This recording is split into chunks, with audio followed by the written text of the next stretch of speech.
Have you ever been embarrassed? I mean, really embarrassed?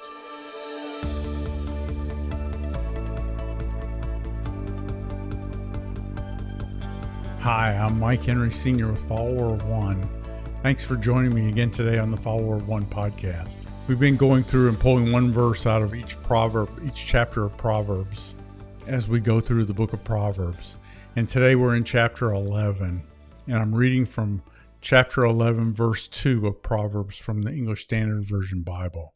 It says, "When pride comes, then comes disgrace, but with the humble is wisdom."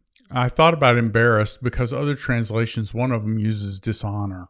I think about how when I was proud about something and then I would get embarrassed, I would be humbled or humiliated quickly.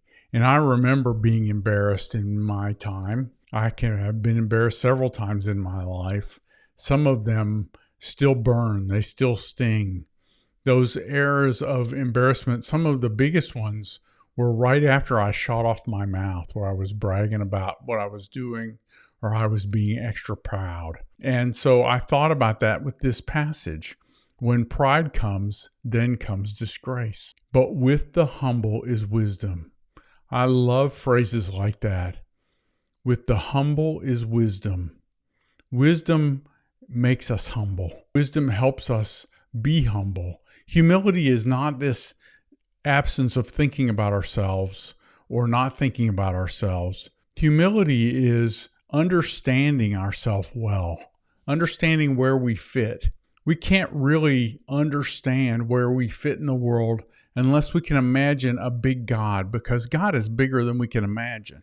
And so you stretch your brain as big as you can stretch it to the power of God, and then we realize how small we are and how weak we are and how temporary we are.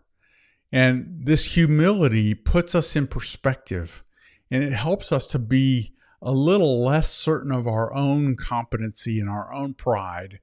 And we want to be more certain about the people around us. Jesus left us here, I believe, so that we would make a difference in the lives of the people that we interact with. When he saved us, he could take us to heaven, but he leaves us here so that we can be a blessing to other people. We get to know Christ better, but we also get to work alongside him in the lives of the people that we live with and interact with. And so it's an opportunity for us to draw closer to Christ. Sometimes, though, our pride gets us because we're still stuck in this flesh. We still have a fallen physical body. We live in a fallen physical world, and we also struggle against the tendencies that we had before we became a Jesus follower. And so it's easy for me, I know, to fall into pride. Maybe it's not so easy for you, but that ease helps to remind us that pride brings disgrace, but humility brings wisdom. Humility and wisdom go together like pride and disgrace go together. And today I want to challenge us as Christ followers. Today we can choose to go into situations trying to bring the wisdom of God, and that forces us to be humble. Or we can choose trying to be smart, bringing our own wisdom and our own sense of accomplishment and our own pride into the situation, and then you can look out for it, but it's coming. You'll find the disgrace or the embarrassment or the humility. Today, let's be people who go into every circumstance considering ourselves less important than the person around us. That's from Philippians chapter 2. We want to look out for other people and put them first.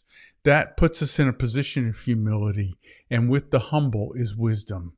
We have the opportunity to bring wisdom into every situation that we are in today because we're humble. Thank you for being a marketplace minister. Thank you for considering how your faith can make a difference in the lives of the people that you work with. The world needs us to live following Jesus, if for no other reason than to just see a different way of life. So let's do that today. Let's follow Jesus and remember that what we do because we follow him matters forever. Thanks very much.